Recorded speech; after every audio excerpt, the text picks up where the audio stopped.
요한복음 12장 24절부터 26절의 말씀을 통하여 생명의 씨앗이라고 하는 말씀 선포합니다.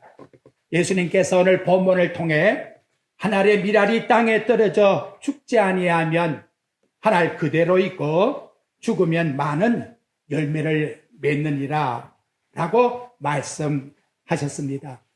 이 내용은 아주 중요한 의미를 담고 있습니다. 곧 예수님 자신에 관한 교훈으로서 그분이 땅에 떨어져 죽는 한 알의 밀알같이 십자가상의 죽으심으로 말미암아 많은 영혼들이 구원을 받게 되는 그러한 역할을 하기 위해서 오셨음을 일러주고 있습니다. 예수 그리스도는 이 땅에 오셔서 당신의 택한 백성을 구원하기 위하여 자신을 십자가에 내어줌이 되고, 그래서 하나님 아버지가 명하신 구원의 사명을 완수하신 분이십니다. 그러니까 예수님께서 한 알의 밀알의 죽음으로 말씀하시는 것은 곧 자기 자신이 십자가의 죽으심을 나타내는 그러한 말씀이라고 드릴 수가 있겠습니다. 그리고 예수님의 죽으심이라는 것은 오늘 우리 죄인의 죽음과는 차원이 다르다는 것이지요. 우리 인간이 죽는다는 것은 죄값은 사망이요, 이렇게 했으니 하나님이 우리에게 주시는 공의의 심판에 의해서 죽는 것입니다. 하지만은 예수님께서 이 땅에 죽으심이라는 것은 생명의 씨앗을 우리에게 심겨주기 위해서, 우리에게 영생을 주기 위해서 인간이 받아야 할 사망의 대가를 대신 짊어지시고 십자가에 죽으신 속량의 죽음이다 하는 걸 꼭 생각을 해야 합니다. 그래서 우리 예수님의 십자가라는 사건이 나타날 때에 그 죽음을 기억할 때에 죽음에만 몰입을 하면 안 되는 것입니다. 그분이 죽으심으로 말미암아 우리에게 영원한 영광, 생명의 씨앗을 주신 분이라는 것을 생각하며 깊이 감사와 찬양과 영광을 돌려드려야 할 것입니다. 첫째로 예수 그리스도께서 땅에 죽으면 어떤 일이 일어날까요? 오늘 본문 말씀 24절 끝절의 말씀의 내용에 보게 되면 죽으면 많은 열매를 맺느니라 라고 말씀이 나타나고 있지요. 영생의 복음이 이 땅에 와서 십자가에 죽을 때에 세상 사람들의 관점은 어떻게 보느냐? 미련하게 보았다는 거지요. 시시하게 보았어요. 죄송합니다마는 팔핀이와 같이 그런 말을 한다고 유대인들이 느꼈다는 것이지요. 그래서 저 귀신 걸렸구나, 돌멩이를 들고 쳐서 죽이려고 하는 그런 액션까지 취했다는 거예요.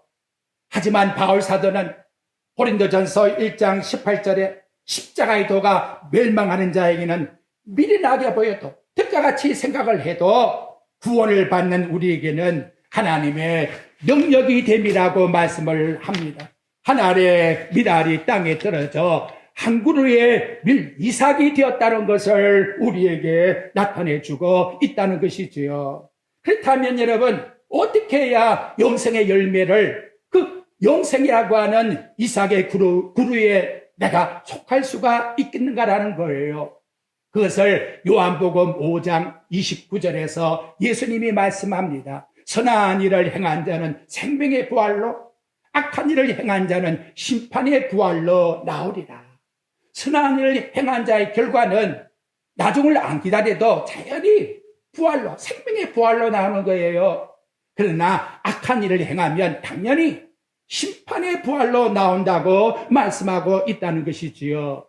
그러니까 내가 선한 일을 할 것인가, 악한 일을 할 것인가, 바로 여기에 나와 여러분이 어디에 속해야 되느냐, 결과는 자연히 영생과 심판이라는 부분으로 나눠질 수 있게 된다는 거예요. 그렇다면 중요한 것은 하나님이 원하시는 손이 뭐다 이것이지요. 하나님만 선한 분이십니다. 그리고 하나님이 요구하는 선은 우리가 생각하는 선한 일과는 전혀 차원이 다르다는 거예요. 여기서 나와 여러분이 이 신앙을 정립하셔야 합니다. 요한복음 6장 29절 말씀의 내용에 보게 되면 하나님께서 보내신 이를 믿는 이것이 바로 선한 일이요 영생을 얻는 일이라고 우리에게 일러주고 있다는 거예요. 여러분, 우리 잘 알고 있는 요한복음 3장 16절을 잘 알지 않아요? 하나님이 세상을 이처럼 사랑하사 독생자를 주셨으니 이는 그를 믿는 자마다 멸망치 않고 생명을 얻게 하려 함이니라. 다 아세요. 근데 그 다음에 여러분, 영생과 영벌의 차이를 어디다 두고 있느냐? 17절에 말씀합니다. 하나님이 그 아들을 세상에 보내시면 세상을 심판하려 하심이 아니요 그로 말미암아 세상을 구원하게 하십니다. 그를 믿는 자는 심판을 받지 아니할 것이요. 그러니까 선한 일이 뭐냐? 그를 믿는 거예요. 바로 예수라는 그분이 하나님이신 것을 믿는 것, 이것이 하나님이 기뻐하는 선한이라는 거지요. 근데 믿지 아니하면 여기 보니까 독생자 이름을 믿지 아니함으로 벌써 이미 심판을 받은 존재라고 이렇게 우리에게 일러주고 있다는 것이지요. 그래서 예수님이 요한복음 5장 24절에 일러줍니다. 진실로 진실로 너에게 이르노니 내 말을 듣고 또 나 보내신 이를 믿는 자는 영생을 얻었고 심판에 이르지 아니하나니 사망에서 생명으로 옮겨 졌느니라. 나와 여러분이 이 땅에 오신 예수님, 나를 구원하실 십자가에 죽으신 하나님이라는 사실을 믿을 때에 세 가지의 놀라운 것이 들어왔어요. 첫째, 영생이라는 것이 내게 들어왔고, 두 번째, 종말의 심판을 당하지 아니할 것이요. 세 번째, 사망에서 생명으로 옮겼으니 이미 영원한 영생이, 영원함이 출발되고 있다는 걸 우리에게 나타내주고 있다는 것이지요. 당시의 유대인들이 어떠합니까? 이걸 받아들이지 않는다는 거예요. 어떻게 예수님가 저 나사렛 왕 목수 아들인데 하나님이 될 수가 있겠느냐? 너 신상보독하는구나. 그래서 십자가에 처형을 했다는 거지요. 사탄과 유대인들이 예수님을 십자가에 못 박았을 때에 그들은 자화자찬했을 거예요. 우리가 승리했다고. 하지만 성경은 그들의 승리가 아니라 하나님이 우리 인간을 구원하고자 하는 섭리 속에서 3일 만에 그가 부활함으로 말미암아 이분이 바로 하나님의 아들됨을 선포하셨느니라. 로마서 1장 3절에 그와 같이 우리에게 나타내주고 있다는 거지요. 그래서 이분은 누구냐? 요한계시록 4장에 보게 되면 하늘 보좌 우편에 계시사 24 장로들과 네 생모들과 천천만만의 천사들이 능력과 부와 지혜와 힘과 존귀와 영광과 찬송을 길이 받으실 영원하실 합당하신 하나님이시라고 찬양을 돌린다는 것입니다. 이제 두 번째로 중요한 것은 자기 생명을 미워하는 자가 영생을 보존한다는 거예요. 여러분 오늘 본문의 25절 말씀에 그와 같이 일러주고 있죠. 자기 생명을 사랑하는 자는 이럴 것이요. 이 세상에서 자기의 생명을 미워하는 자는 영생하도록 보존하리라. 하나님이 친히 우리에게 주는 말씀이에요.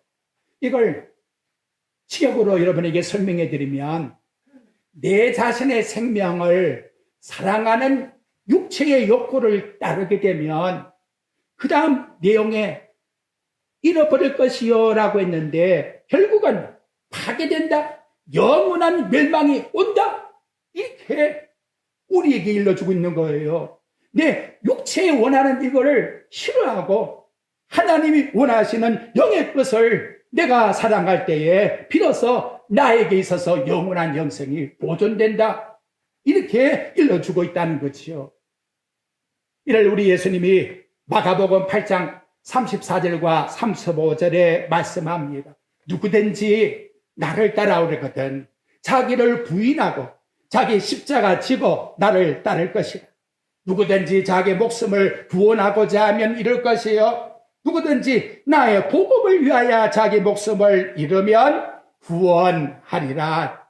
누구든지 나를 따라오기를 열망한다면 자기를 아주 끊어버리라. 고절해버리라.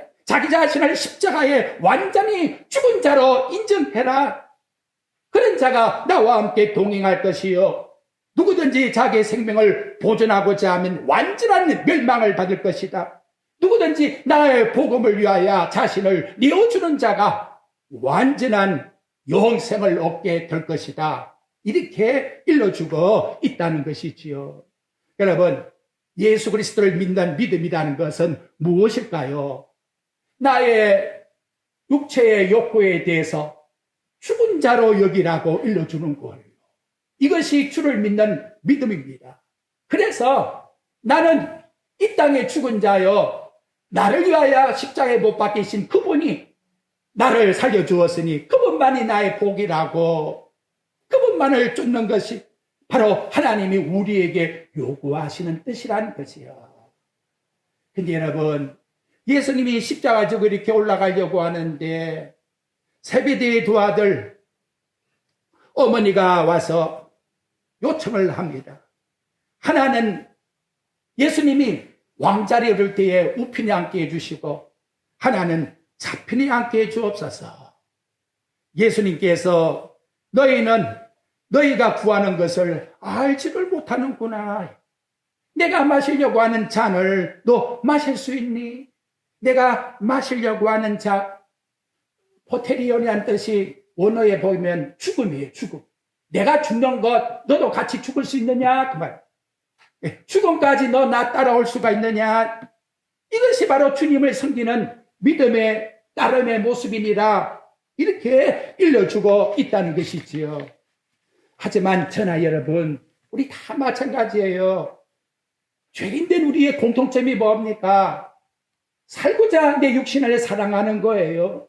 육체의 정욕과 목의 정욕과 이성의 자랑에 집착해서 이걸 위해서 살려고 발부둥 치는 것이 본능적 우리 인간의 행동이라는 것이지요. 내가 육신이 살아남기 위해서는 남을 죽여야 하니까 생존 경쟁에 눈에 보이지 않는 전쟁 같은 삶을 우리는 살아가고 있다는 거지요. 경쟁에서 살아남으려면, 존재하려면 남을 죽여야 된다. 이것이 여러분 세상의 방식이라는 거지요. 누구든지 건강하기를 원합니다. 오래 살기를 원합니다. 잘 살기를 원합니다. 부유하게 인기를 받으며 살아가기를 원합니다. 그런데 예수님 말씀에 이런 삶은 결국 죽는 것이다, 파괴되는 것이다, 멸망되는 것이다, 완전히 우리 하나님 앞에서 배제되는 것이다 라고 우리에게 말씀해 주고 있다는 것이지요. 근데 여러분, 고민할 것이 아니라 예수님이 여러분 참 인간이잖아요. 예수님의 마음속에도 이게 스쳐갔다는 거예요. 그것이 어디 나타나느냐? 십자가 지시기 전날 겟세마네 동산에서 아버지께 기도합니다. 그런데 그 기도 속에 뭐라고 합니까? 내 뜻대로 마옵시고 아버지 뜻대로 하옵소서. 내 뜻대로 마옵시고. 여러분, 분명히 뭔가가 들어왔기 때문에 예수님이 이 고백하는 거 아니에요? 그걸 우리가 나불할 것이 아니라 진짜 이분은 참 인간이구나, 이걸 우리에게 절실하게 깨닫게 해준다는 거지요. 내 뜻대로 하옵시고. 이것이 우리 인간의 본능. 아니라면 말해봐요. 그런데 예수님 알았단 말이에요. 마귀의 시험을 내 뜻대로 마옵시고.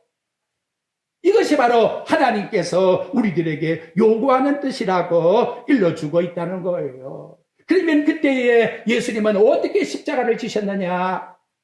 성령께서 붙들어 주셨는데 히브리서 12장 2절에 보니까 예수님은 그 앞에 있는 즐거움을 위하여 십자가를 참으사. 여러분, 내 뜻대로 하옵시고 하는 걸 바꿔서 내 뜻대로 마옵시고, 그때에 얼마나 내 마음에 부닥치는 고통과 아픔이 오겠습니까? 그걸 예수님은 십자가를 앞두고 있었지요. 그런데 뭐라고? 즐거움으로. 그것이 여러분 하나님의 뜻이기 때문에 그 뜻에 순종한다는 걸 오늘 우리들에게 나타내주고 있다고 말씀하고 계신다는 거예요. 여러분, 진실로 내 삶 속에 있어서 뭔가 내가 하고자 하는 육체의 욕망과 욕구를 십자가에 못 박아 예수님과 같이 나는 하나님의 뜻대로, 그래서 지금 일어나는 이 사건이 다 하나님 나에게 주신 것이라고, 그 고난 자체도 내 뜻대로가 이루어지지 않는 고통과 아픔이라 할지라도 그것이 하나님 나에게 주시는 뜻으로 믿고 그 뜻 속에서 즐거움으로 바라보며 하나님이 나에게 요구하심이 무언가를 발견하는 이것이 바로 믿음의 삶인 것을 일러주고 있다는 것입니다. 그 좋은 예가 애굽에서 이스라엘 백성을 구출한 모세의 믿음이었다는 거지요. 히브리서 11장 25절과 26절에 보면 애굽의 부귀영화 바로의 공주의 아들이란 칭함을 포기하고 그리스도를 위하여 받는 수모를 애굽의 모든 보화보다 더 큰 재물로 여겼기 때문이다 라고 이렇게 일러주고 있다는 것이지요. 이것을 안 자는 포기할 수 있어요. 애굽의 그 왕위까지 올라갈 수 있는 엄청난 권위를 가진 모세가 완전히 포기하고, 왜? 그리스도를 위한 고통과 고난을 함께 짊어지기 위하여 이것을 더 큰 하늘의 보화의 제물로 여겼다고 일러주고 있는 것입니다. 하늘에서 독생자까지 아끼지 않고 보내주신 하나님이 나는 너에게 온갖 귀한 좋은 것 다 예비하고 있단다. 얼마든지 줄 수 있어. 너 지금 움켜잡고 있는 이것 좀 펴봐라. 이렇게 우리에게 요구하고 있는 거예요. 인간은 이걸 빼앗길까봐 필요를 하잖아요. 포기를 하려고 하잖아요. 야곱이가 화덕비를 맞아가 죽겠다고 아우성쳐도 끝까지 복을 달라고 자기 자신의 관점에만 생각을 하고 있다는 것이지요. 이런 모습이 바로 우리의 모습인데, 이러한 집착은 결국 웅덩이에 빠져서 더 허덕이는 모습과 같다는 걸 일깨워주고 있다는 거예요.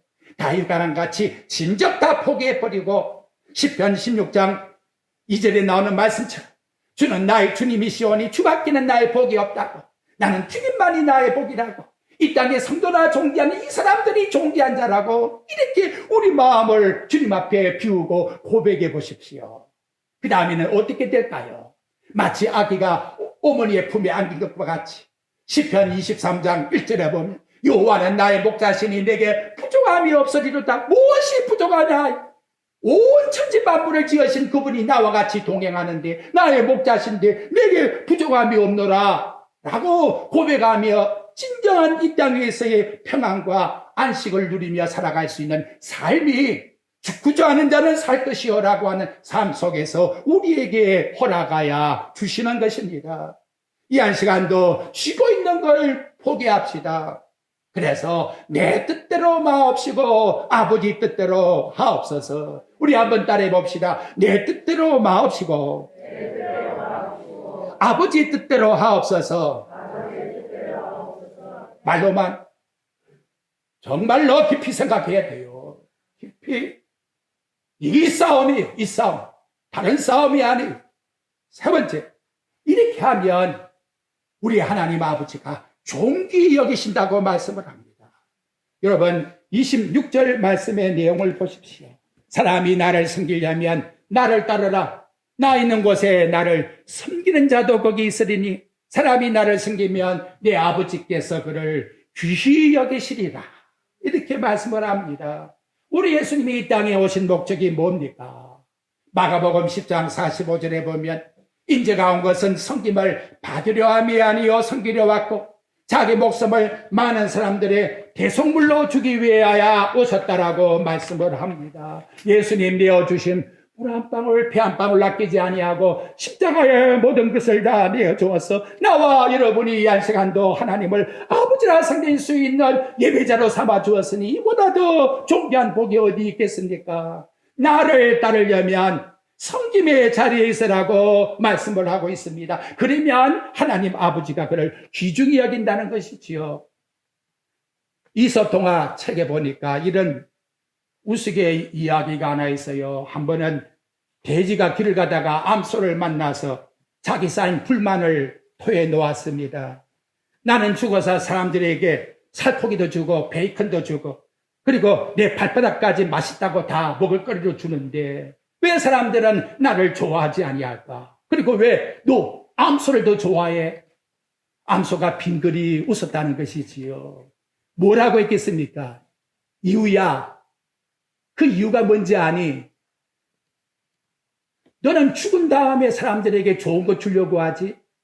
나는 살아서 언제든지 사람들에게 맛있는 우유를 나눠주고 있단다.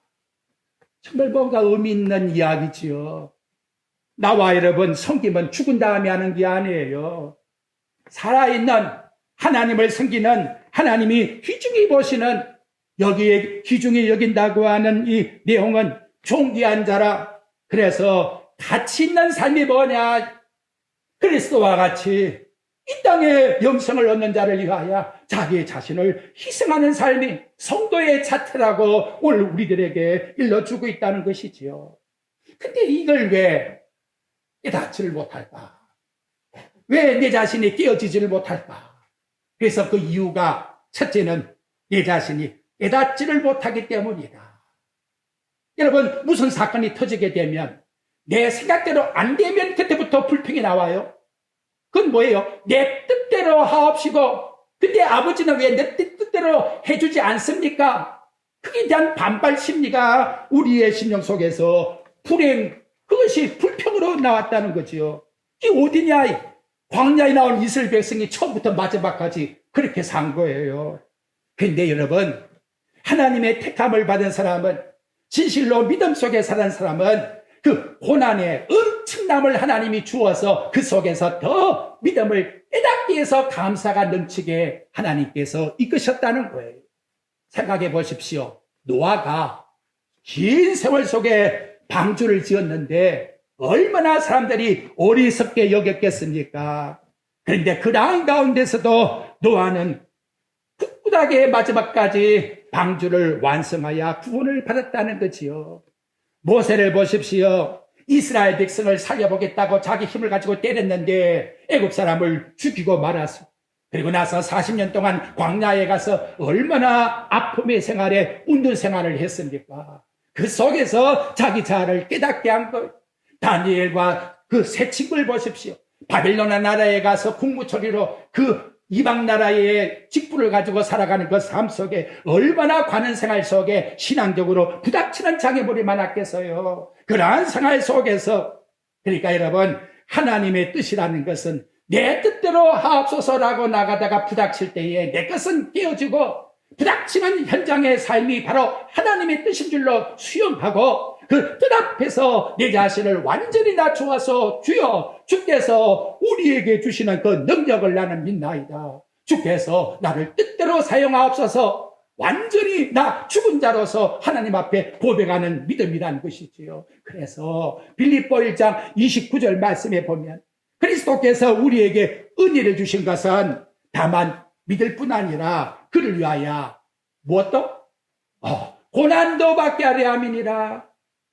고난이 나쁜 것지만 고난을 통해서 하나님 은혜를 깨닫게 해주는 거예요. 고난을 통해서 내 자신의 자아를 파괴시켜버리는 거예요. 고난의 과정 속에 고난을 겪어야 비로소 은혜가 뭔지를 알게 된다는 거지요. 서핑 선수들과 같이 여러분, 거센 파도가 몰아친다 할지라도 파도 속에 들어가는 것이 아니라 바로 위를 타면서 하나님께서 원하시고 기뻐하시는 바로 하나님의 뜻을 이뤄난 즐거움과 기쁨으로 살아가게 된다는 것을 일러주고 있는 것입니다.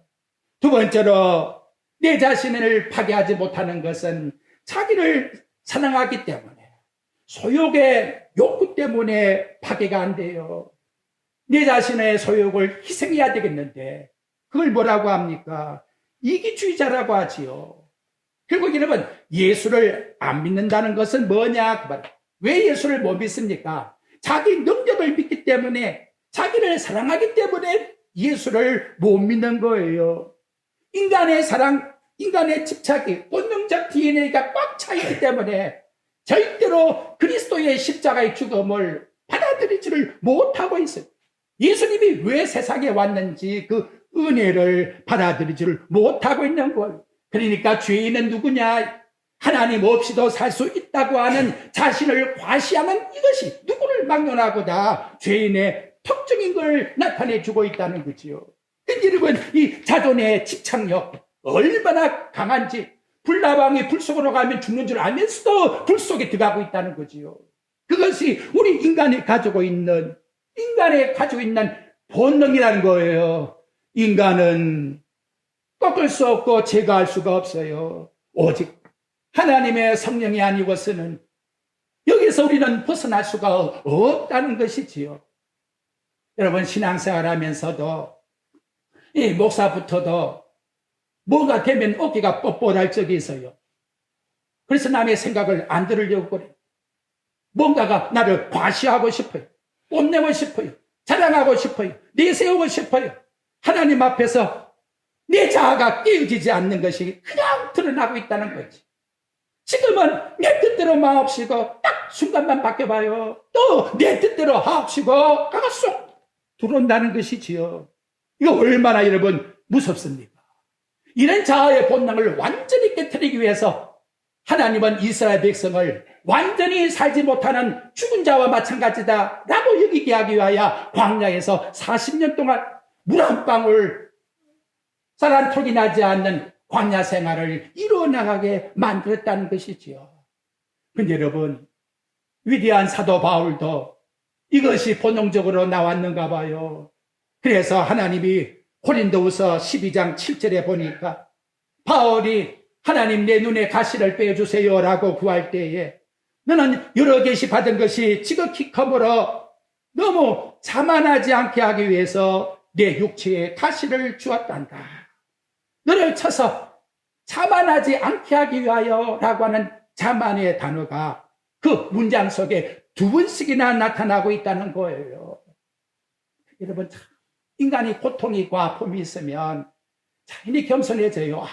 이거 내 힘으로 사는 게 아니구나. 바울이 그걸 고백하지요. 가시가 몸에 있어 놓으니까 고린도후서 12장 그려 보면 네 은혜가 내게 족하다. 그 은혜 속에 하나님의 능력이 아니면 살아갈 수가 없은 것을 고백하면서 살아가라. 이것이 바로 네게 준 믿음이요 하나님이 요구하는 믿음이단다 라고 일깨워주고 있다는 것이지요. 다음 한 가지 더 말씀드리면 자아가 무너진다는 것은 희생하기가 싫다는 거예요. 내 자리의 자존심, 내 욕구, 욕망, 내 자아 중심의 자리, 여러분 거기에서 우리는 내려와서 예수님이 그 자리에 앉아야 될 텐데 그 자리에 내려오기가 싫어. 그 자리에 내려오려고 하니까 어때요? 한번 대통령하고 나오니까 아직 대통령 같은 마음이 누구나 든다는 것이지요. 그게 여러분 인간의 누구나 본능적 마음이에요. 그러니까 들어오는 게 뭐예요? 허탈감이 들어오지요. 허무함이 들어오지요. 이제는 나는 무너지는구나. 누가 나를 도와줄고 마음속에 뭔가 소외심을 당하는 거지요. 인간의 힘으로서는 불가능한 것입니다. 그러니까 신앙은 뭐냐? 내 자아의 자리를 이동하는 거예요. 내 자아의 자리에 내가 앉아있었던 보좌를 주님께 내어놓고 주님이 거기에 앉으시고 나는 십자가에 완전 죽은 자입니다. 그저 왕님이 명한 대로 나는 살아갈 뿐입니다. 이 작업을 우리에게 고통 고난을 통해서 주면서 깨우쳐주고 깨닫게 해주는 거예요. 이 하나님의 완전한 축복만 깨닫게 되면 그 다음부터는 진정한 자유함이 오는 거예요. 그래서 빌립보 4장 4절에 보면 바울이 말씀합니다. 항상 기뻐하라. 다시 말하노니 기뻐하라. 살아도 주를 위하여 살고 죽어도 주를 위하여 죽나니 사나 죽으나 주의 것이다. 완전히 나는 해방된 몸이라. 누가 우리를 여러분 붙잡아 맬 수가 있겠는가라는 거지요. 올 종말이 온다 할지라도 아기가 어머니 품에 안길 것 같이 천진난만한 웃음으로 이 땅에서 살아갈 수 있는 진정한 자유함은 내 자아가 깨어져야 돼요. 이것이 바로 하나님 우리에게 요구하시는 뜻이라고 일깨워주고 있다는 것이지요. 이제 옛날 포로로 잡혀왔던 죄인이 그 나라의 왕 앞에 나는 당신의 노예입니다. 당신 뜻대로 하옵소서. 나는 아무것도 할 수 없는 죄인입니다. 그저 명령만 내리시면 나가서 무슨 일든지 내가 하겠습니다. 라고 나와 여러분이 십자가 앞에 내 모든 걸 내어놓고 주님께 의탁할 때에 바로 그러한 자를 통해서 하나님은 거룩한 나라의 능력의 도구로 사용하신다고 일깨워주고 있습니다. 하나님의 미랄은 생명의 씨앗입니다. 영생이라는 것은 곧 바로 생명의 씨앗이 활동하여 움직여 나아가는 것입니다. 이러한 자를 가리켜서 곧 하나님께로부터 난 자라고 우리에게 말씀해 주고 있습니다. 바로 이러한 생명의 씨앗을 가진 자의 활동 속에서 갈라디아 5장 22절부터 24절의 말씀을 보면 성령의 열매를 맺어지며 살아가게 하는 것입니다. 사랑과 희락과 화평과 오래 참음과 자비와 양성과 충성과 온유와 질진이 이러한 것을 금지할 법이 없느니라. 근데 여러분, 그 다음 절에 무엇이 나왔는가? 그게 참 중요해요.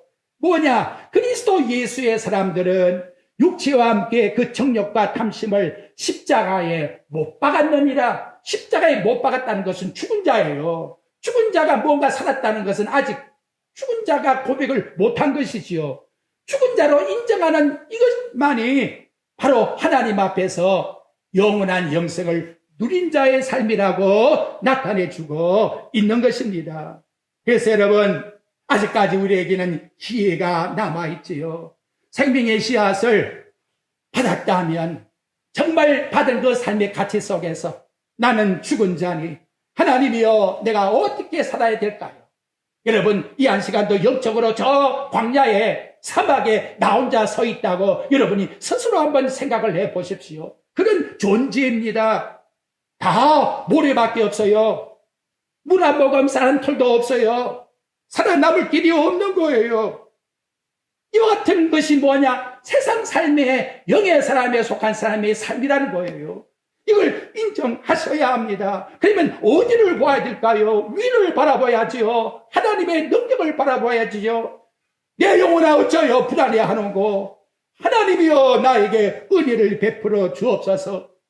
그래서 40년 동안 이스라엘 백성이 살아남 가치의 삶의 노동을 한 것이 없어요. 매일같이 하나님이 만나를 주었고 반석을 쳐서 물을 주었고 아말렉을 물리쳐 주었고 불기둥과 구름기둥으로 나갈 길을 보호해 주었다는 것이죠. 아직도 내가 살려고 발버둥 치고 있다면 십자가를 쥐고 죽은 자라는 것을 인정합시다. 그래서 예수님이 마태복음 6장 34절에 말씀합니다. 그러므로 내일 일을 위하여 염려하지 말라. 내일 일은 내일 염려할 것이요 한 달 길어오면 그날에 족하니라. 그날도 내일도 여러분 염려해서 여러분이 책임지고 할 수 있는 능력이 있단 말이에요. 사막에 있는 존재하는 나 같은 존재가 뭘 어떻게 하겠다는 거예요. 그래서 하나님 뭐예요? 위를 바라보라는 거예요. 나를 믿으라는 거예요. 그러면 우리 하나님이 허락해 주시겠다고 약속합니다. 결론을 맺읍시다. 바울이 이 고백을 어떻게 했느냐? 로마서 8장 35절과 36절의 말씀을 해요. 기록된 바 우리가 종일 주를 위하여 죽임을 당하게 되며 도살당한 양같이 여김을 받았나이다. 이런 존재예요. 우리가 그 속에 바울도 있고 나와 여러분도 포함되어 있는데 우리는 뭐가 같느냐? 도살당한 양 같은 그런 모습 속에 있다는 것이죠. 어쩌면 좋아. 어떻게 해야 살아남을 수 있어? 인간의 어떤 방법과 인간의 재주와 능력이 있는 게 아니에요. 그런데 거기다가 반대어가 나와요. 그러나 이 모든 일을 우리를 사랑하시리로 말미암아 우리가 넉넉히 이기나니라. 놀랍잖아요. 이것이 위로부터 나리는 하나님의 능력이에요. 정말 천지를 창조하신 하나님을 믿으십니다. 도살당하는 양 같은 내 모습을 주여 불쌍히 여기소서. 바울도 이런 모습으로 나아갔다는 거예요. 하나님이 우리를 어떻게 한다? 그 나온 말씀과 같이 따라합시다. 사랑하시니로 말미암아 여러분을 사랑하시는 이를 믿습니까? 정말 나를 위하여 십자가에 죽으신 그분을 믿느냐 이 말이에요. 그분이 살아계셔서 우리 머리끝까지 다 세신받으신 이란 걸 믿을 수가 있습니까 여러분? 이것이 바로 믿음이라고 우리에게 일러주고 있습니다. 모든 일에 넉넉히 이기시는 이로 말미암아 이유는 우리를 사랑하시기 때문에 절대로 여러분 버리지 않아요. 끝까지 사랑해 주십니다. 한결같이 사랑해 주십니다. 앞서 길을 인도하시며 사랑해 주십니다. 성도 여러분, 세상 것 때문에 마음 아파하지 말고 가난한 마음으로 빈 마음으로 청빈의 마음으로 살아가세요. 누구를 미워하고 싶어도 누구 때문이라고 원망하지 마세요. 맞이 가졌다고 행방한 것도 아니요 적게 가졌다고 불행한 것도 아닙니다. 세상살이 뭐든지 축적해 보십시오. 그만큼 걱정만 쌓일 뿐이에요. 제 말이 틀렸어요? 지식을 쌓으면 쌓아도 걱정, 재물을 쌓으면 쌓아도 걱정, 자식이 많으면 많아도 걱정, 없으면 없어도 걱정. 여러분, 걱정을 한번 내봐요. 어떻게 하면 이 걱정을 없앨 수가 있는가? 주님의 잔 마실 수 있나이까? 나는 죽음이란 고백 속에서 오직 십자가만 바라보고 살겠나이다 라고 광야에 있는 나 홀로의 모습처럼 주님 앞에 고백할 수 있습니다. 여러분, 그렇게 안 하고 세상의 욕구대로 살아도 결론은 종착역이 죽음이요. 피할 수 있습니까?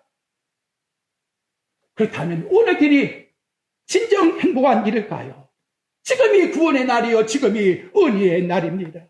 생명의 씨앗은 그리스도의 말씀을 통하여 내 자신을 십자가의 죽은 자라 자아를 부정시키는 능력이라는 것을 이 한 시간도 우리 꼭 기억하시면서 앞으로 일주일간 살아갈 때 사도 바울과 같이 복음을 위하여 정말로 귀한 생명의 씨앗을 나에게 주었으니 그 복음을 위하여 나 생명도 아끼지 않습니다 라고 하는 이와 같은 마음을 가지고 참된 신앙의 믿음의 복음의 자유함을 통하여 우리 주님이 주시는 위로부터 나리는 은혜와 평강 속에서 우리의 모든 생활이 하나님께 늘 감사하며 살아가는 나와 여러분의 삶이 꼭 되시기를 주의 이름으로 축원드립니다.